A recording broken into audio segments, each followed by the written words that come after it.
commencez de faire une activité, même s'il n'a pas la clientèle, gardez la foi. Dieu agira par le canal de la foi. Alléluia. Amen. Vous partez déposer un dossier. Tu n'as pas un oncle là-bas. Tu n'as pas un grand frère. La foi est ton oncle. La foi est ton grand frère. La foi, bien-aimé, est ton parent. C'est pourquoi si tu gardes la foi, Dieu te donnera. Il te donnera ce que personne ne pouvait te donner. La foi est une clé. La foi est une clé. La foi, c'est la porte par laquelle où Dieu rentre pour agir dans ta vie. Alléluia. Amen. Pourquoi certaines femmes dans les foyers partent consulter les féticheurs pour avoir le contrôle, la maîtrise totale de leur foyer. La maîtrise totale de leur foyer. Parce que quoi? C'est des femmes qui manquent la foi devant Dieu. Elles se disent que non, mais finalement, moi, je vais aller à la montre.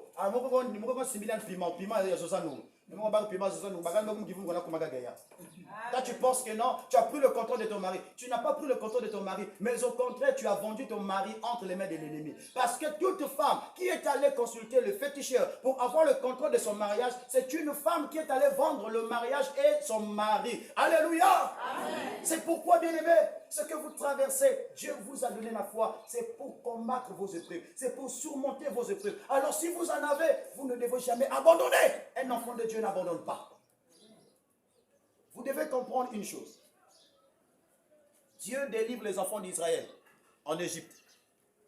Alléluia. Amen. Il les délivre. Il les délivre en Égypte. Ils sont bien délivrés. Ils sont arrivés devant la mer Rouge. Moïse a levé ses deux mains.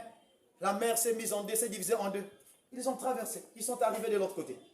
Dieu n'a pas voulu les faire passer face aux Philistins d'abord. Sinon, il devait voir la guerre, il devait chercher à répartir. C'est pourquoi je suis en train de te dire que non, la délivrance dans la vie de l'homme n'est que le commencement de ton épreuve dans la vie chrétienne. Alléluia! Amen. Je vous le dis, bien-aimé, la vie chrétienne, elle n'est pas facile. C'est pourquoi vous allez remarquer, lorsque les enfants d'Israël furent délivrés, au lieu de prendre le Canaan, en quelques gouttes de semaine, non, Dieu va faire quoi? 40 ans de désert, c'était la formation.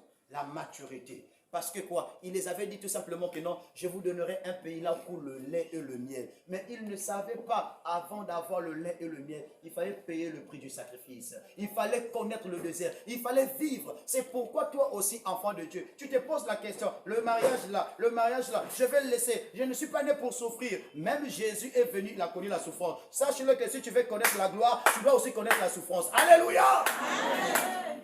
Pourquoi cette souffrance? Non, même Dieu nous a prouvé qu'il a souffert. C'est pourquoi, étant qu'enfant de Dieu, vous devez apprendre à s'y porter, à faire face aux épreuves. Vous devez affronter vos épreuves par le moyen de la foi. Parce que la foi, bien-aimé, c'est l'arme par laquelle que nous combattons l'ennemi. C'est l'arme par laquelle